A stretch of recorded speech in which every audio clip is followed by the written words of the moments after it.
میدونم باید چی کار کنم. برای اینکه نقشش رو عملی کنه با حالت غمگین و ناراحت بدون اینکه توجهی به ماهیگیری داشته باشه کنار برکه رفت.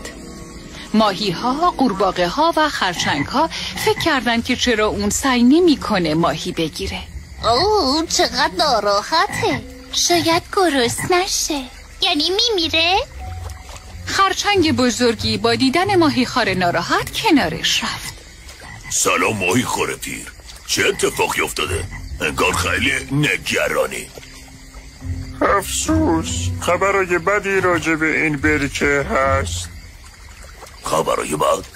چه خبری؟ نه، طاقتشو ندارم بهت بگم. دست بردار، اگه درباره برکه است ما هم باید بدونیم. ما هم اینجا زندگی میکنیم. باشه، حالا که اصرار میکنی میگم. من نگرانم که به زودی برکه از ماهیا خالی بشه. اونا منبع غذایی من هستن. من از اونا تغذیه میکنم.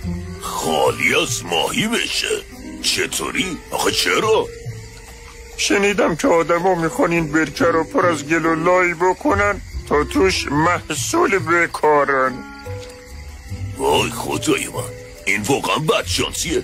باید به بقیه هم بگم. خیلی بده، خیلی افتضاحه. حالا باید چی کار کنم؟ تمام موجودات برکه بعد از شنیدن حرفای ماهی خار نگران شدن. خدای من، حالا باید چی کار کنی؟ بازم تو میتونی توی خشکی زندگی کنی ولی ما ماهی هستیم، چی کار کنی؟ اوه، ترس همه جا پخش شده. وقتی ماهی خار موقعیت و مطابق میل خودش دید گفت نترسید، یه راه فراری هست.